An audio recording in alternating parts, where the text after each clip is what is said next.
नमस्कार दोस्तों।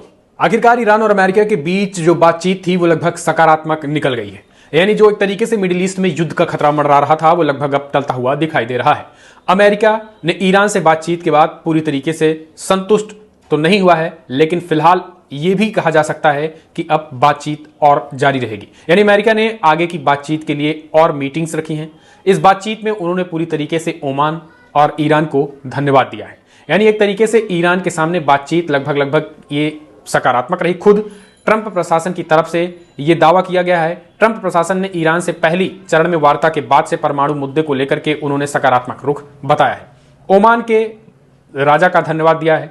उन्होंने कहा है कि जिस तरीके से मीडिएटर मध्यस्थता निभाया गया है और ये बातचीत के लिए उन्होंने स्पेस प्रोवाइड कराया है, इसलिए ओमान का भी धन्यवाद दिया गया है। तो एक तरीके से देखा जाए तो अमेरिका ने जिस तरीके से इसे सकारात्मक और बहुत ही जरूरी बातचीत बताया, वो कहीं ना कहीं दिखा रहा है कि फिलहाल जो तेवर थे अमेरिका और ट्रंप के ईरान के सामने अब वो फीके पड़ते नजर आ रहे हैं। और यही कारण है कि लगभग जो मिडिल ईस्ट में एक तरीके से युद्ध का खतरा मंडरा रहा था वो लगभग अब शांति की तरफ बढ़ता हुआ दिखाई दे रहा है। तो चलिए हम आपको बता देते हैं अमेरिका ने क्या कुछ कहा है, इस पूरी मीटिंग्स में क्या बातचीत हुई है, ईरान और अमेरिका के बीच किन किन मुद्दों पर सहमति बनी है, किन किन मुद्दों पर असहमति बनी है और अगली मीटिंग कब होगी और कहां होगी। इन तमाम पूरे मुद्दों पर बातचीत हम आपको विस्तार से बता देते हैं। दरअसल दोस्तों इस खबर को जरा ध्यान से देख लीजिए, जिसमें कहा गया है कि ईरान और अमेरिका ने न्यूक्लियर डील पर की पहली मुलाकात। ओमान में अगले सप्ताह फिर होगी बैठक। दरअसल अमेरिका और ईरान के बीच हुई हाई लेवल बातचीत को व्हाइट हाउस ने न्यूक्लियर डील की समाधान की दिशा में एक कदम आगे बताया है। और इस बातचीत में राष्ट्रपति डोनाल्ड ट्रंप की तरफ से उनके स्पेशल डिप्लोमेट स्टीव विटकॉफ और ईरान के विदेश मंत्री अब्बास अरागची शामिल हुए थे। ट्रंप के दूत ने इस बातचीत को सकारात्मक और रचनात्मक बताया है। अमेरिका ने न्यूक्लियर डील पर अमेरिका के लिए बातचीत के लिए स्पेस मुहैया कराने के लिए ओमान का भी उन्होंने धन्यवाद दिया है। बयान में कहा गया है कि चर्चाएं बहुत ही सकारात्मक और रचनात्मक रही हैं। अमेरिका ओमान के सुल्तान को इस पहल के समर्थन के लिए गहराई से धन्यवाद। विशेष दूत विटकॉफ ने डॉक्टर अरागची को यह बताया है कि उनके पास राष्ट्रपति ट्रंप के निर्देश हैं कि हमारे दोनों राष्ट्रों के मतभेद को संवाद और कूटनीति के माध्यम से हल किया जाए, अगर ये पूरी तरीके से संभव हो तो इस तरीके से चीजें जो है वो कूटनीति और संवाद के जरिए जो है वो अब पूरा का पूरा मामला जो एक तरीके से अभी 2 दिन पहले, 1 हफ्ते पहले मसल पावर दिखाने की कोशिश अमेरिका के द्वारा की जा रही थी, अब वो खुद भी जो है वो एक तरीके से आ चुके हैं कि संवाद और रणनीति के जरिए जो है वो बातचीत के जरिए डिप्लोमेटिक तरीके से इस पूरे मसले को हल कर लिया जाए। अच्छा, बड़ी बात ये समझिए कि ईरान और अमेरिका के बीच जो ये सकारात्मक बातचीत हुई है, इजराइल कतई नहीं चाहता था। इजराइल ये चाहता था कि अमेरिका और ईरान के बीच कोई सकारात्मक बातचीत ना रहे और अगर बातचीत नहीं होगी तो संभवतः अमेरिका ईरान पर हमला करता। लेकिन अब इस बातचीत के बाद जिस तरीके से सकारात्मक पहलू देखने को मिले हैं, ईरान और अमेरिका के मुद्दे पे कुछ मुद्दों पर सहमति जो बनी हुई है, उसको लेकर के इजराइल पूरी तरीके से भन्नाया हुआ है कि आखिर मामला शांति से कैसे पूरी तरीके से निपट जा रहा है। दोस्तों अमेरिका ने भी बड़ी मसल पावर दिखाने की कोशिश की थी और धमकी दी थी, लेकिन अब किन मुद्दों पर सहमति बनी है जरा वो भी आप समझ लीजिए कि किन किन मुद्दों पर सहमति बनी है, किन किन मुद्दों पर असहमति बनी है और अगले सप्ताह क्या बैठक होने वाली है। व्हाइट हाउस ने कहा है कि ये मुद्दे बहुत जटिल हैं और विशेष दूत विटकॉफ का सीधा संवाद एक पारस्परिक रूप से लाभकारी परिणाम हासिल करने की दिशा में एक कदम था। दोनों पक्षों ने अगले शनिवार को फिर से मिलने पर सहमति जताई है। तो सीधे तौर पर यहां पर आप समझिए अगले सप्ताह सैटरडे को एक बार फिर से मीटिंग होने वाली है, लेकिन बातचीत किस पर हुई है। ईरानी विदेश मंत्री अब्बास अरागची ने कहा है कि विदेश स्टीव विटकॉफ के साथ मुलाकात उन्होंने ईरानी सरकारी टीवी बताया, मुझे लगता है कि हम वार्ता का आधार तय करने के बेहद करीब हैं। अगर अगले सप्ताह इस आधार को निर्धारित कर सकते हैं तो हमें लंबे सफर में बहुत आगे बढ़ चुके होंगे। यानी उन्होंने कहा है कि परमाणु कार्यक्रमों और को लेकर के अमेरिका के द्वारा लगाए जा रहे आरोपों का पूरी तरीके से बैठक में खंडन किया गया है और ईरान ने अमेरिका को आश्वस्त किया है कि फिलहाल हम परमाणु कार्यक्रम को आगे नहीं बढ़ा रहे हैं, वो अपने स्तर से जांच कर ले। यानी अमेरिका अपने स्तर से जांच कर ले कि वो ईरान परमाणु कार्यक्रमों को आगे बढ़ा रहा है या फिर नहीं, जिसके बाद से ईरान फिलहाल ईरान के इस आश्वासन के बाद अमेरिका थोड़ी बहुत संतुष्टि जरूर जताया है। हालांकि अमेरिका की तरफ से एक चीजें और यहां पर निकल के आई हैं कि अमेरिका का कहना है कि आप जो है वो अपने हथियारों को, मिसाइल्स को भी थोड़ा कम करिए, लेकिन ईरान ने फिलहाल मिसाइल्स और हथियारों को कम करने से इनकार कर दिया। उन्होंने कहा कि हमारे पास वही और हथियार हैं जो इससे पहले बनाए जा चुके हैं। यानी एक तरीके से जो उनके जो मिसाइल्स की सिटी उन्होंने दिखाई थी उसको लेकर अमेरिका ने आपत्ति जताई और कहा कि आपने एक तरीके से हथियारों का डिमॉन्स्ट्रेशन किया है, जिस तरीके से प्रदर्शन किया है, शक्ति प्रदर्शन किया है, उसमें साफ तौर पर दिख रहा है कि जो लिमिट्स थी, जो एक तरीके से लिमिट्स हथियारों की थी, उसे आपने उसको कई गुना आपने पार कर लिया है। तो यहां पर ईरान का पक्ष ये था कि जी ये जो मिसाइल्स हैं ये काफी लंबे समय से बनाई हुई हैं, ऐसा नहीं है कि हमारा प्रोजेक्ट चल रहा है। देखिए अमेरिका को क्या है कि अमेरिका जैसी भाषा जो चाहता है उसको बातचीत के जरिए ईरान वैसा देने की कोशिश कर रहा है। लेकिन ईरान अंदरूनी ये चीज समझ रहा है कि बिना शक्ति के शांति स्थापित नहीं हो सकती। इस वजह से ईरान अंदरूनी तौर पर अपने हथियारों को बढ़ा रहा है। लेकिन उसने अमेरिका को ये कहा है कि अगर आप चाहें तो अपने स्तर से जांच परख कर लें।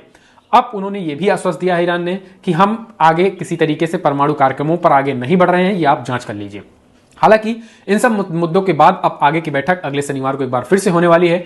लेकिन जिस तरीके से बातचीत एक तरीके से सकारात्मक रही और अमेरिका की तरफ से भी इसे रचनात्मक और सकारात्मक बैठक बताया गया है, ये कहीं ना कहीं एक तरीके से साफ तौर पर यह दिखा रहा है कि बातचीत का जो टेबल है वो लगभग काफी प्रभावी माना जा रहा है। ओमान ने मध्यस्थता करा, इसके लिए ओमान को अमेरिका ने धन्यवाद किया है और कहा है कि अगर इस तरीके की बैठकें होती रही हैं तो जाहिर सी बात है, स्वाभाविक सी बात है कि इस तरीके की बैठकें जरूरी भी हैं और अगर इस तरीके की बैठकें होती रहीं तो आने वाले समय में मसले का हल डिप्लोमेटिक तरीके से हो सकता है। अब इस बीच आपको बता दें, अमेरिका और ईरान के बीच जो बातचीत हुई है इसमें अमेरिका ने एक और बड़ी बात कही है। अमेरिका ने सीधे तौर पर कहा है कि आप हमास, हूती और हिजबुल्लाह को मदद देना बंद करें। इस पर भी ईरान की तरफ से बयान निकल के आया है। ईरान ने सीधे तौर पर कहा है कि वो अपने हथियारों को ना तो हिजबुल्लाह को, ना ही हमास को और ना ही हूतियों को देता है।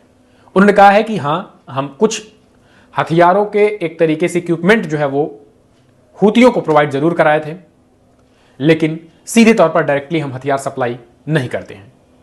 इस चीज को लेकर अमेरिका ने आपत्ति जताई है। उन्होंने कहा है कि ना तो हथियार और ना ही हथियारों के इक्विपमेंट यानी हथियार बनाने की कोई भी प्रक्रिया और ना ही हथियार बनाने के कोई भी साधन जो है वो इन लोगों को मुहैया कराए जाएंगे।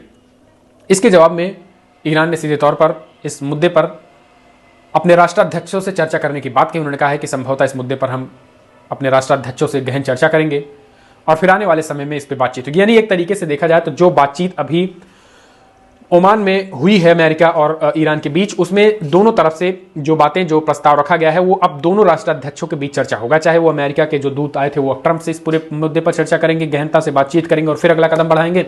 और ईरान की तरफ से जो उनके विदेश मंत्री अराघची हैं वो जो है वो अपने राष्ट्रपति और खामनेई जो कि सर्वोच्च लीडर हैं उनसे इन तमाम मुद्दों पर बातचीत करेंगे और फिर उसके बाद अगला निर्णय लिया जाएगा। हालांकि एक चीज तो ये क्लियर है कि जो ईरान के सामने जो ट्रंप और अमेरिका अकड़ दिखा रहा था वो बातचीत में लगभग ढीली पड़ गई है। ईरान की पहले ही बातचीत में अमेरिका अकड़ ढीली पड़ गई है। अमेरिका सरेंडर हो चुका है। अमेरिका जो है जो युद्ध की धमकी दे रहा था वो बातचीत के जरिए और डिप्लोमेटिक तरीके से, संवाद और डिप्लोमेटिक तरीके से मसले को हल करने के लिए राजी हो चुके हैं। यही कारण है कि ईरान ने इस पूरे मामले में भी जो है वो एक तरीके से सकारात्मक पहलू की बात कही। उन्होंने कहा है कि जो हम पहले कह रहे थे वही बातें हमने मीटिंग्स में भी कही है और अमेरिका को उन्होंने ये आश्वस्त किया है। हालांकि इस चीज को लेकर के उन्होंने कहा है कि हम अपने हथियारों को लेकर के, उन्होंने साफ तौर पर यह कह दिया है कि हथियार जो है वो हम कम नहीं करेंगे, हथियार हमारे जितने हैं उतने ही रहेंगे। हालांकि हम हथियारों को, कार्यक्रमों को लेकर आगे नहीं बढ़ रहे हैं। इस चीज को लेकर ईरान ने उन्हें आश्वस्त किया। लेकिन सबसे बड़ी बात दोस्तों यहां पर यह है कि इजराइल पूरी तरीके से जला भुना है।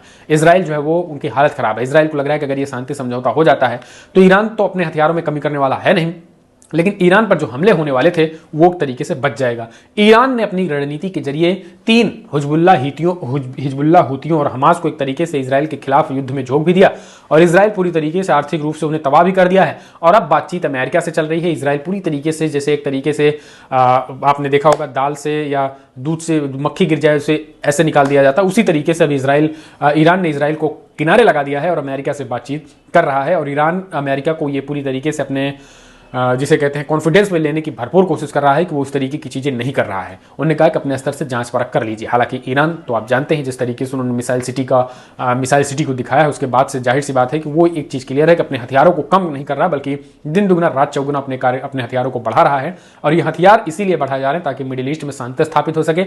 और इजराइल जो बात बात पर ईरान पर धमकी देने, हमले करने की धमकी देता है, वो उन्होंने कहा है कि हमारे पास जो हथियार हैं वो आत्मरक्षा के लिए हैं, स्वरक्षा के लिए, देश की रक्षा के लिए हैं, किसी को नुकसान पहुंचाने के लिए नहीं है। फिलहाल ईरान और अमेरिका में हुई इस बातचीत को लेकर आप कैसे देखते हैं? अगले सप्ताह जो मीटिंग्स होने वाली हैं उस पर आपकी क्या राय है? क्या मिडिल ईस्ट में शांति स्थापित हो पाएगी या फिर नहीं? इस वीडियो में इतना ही।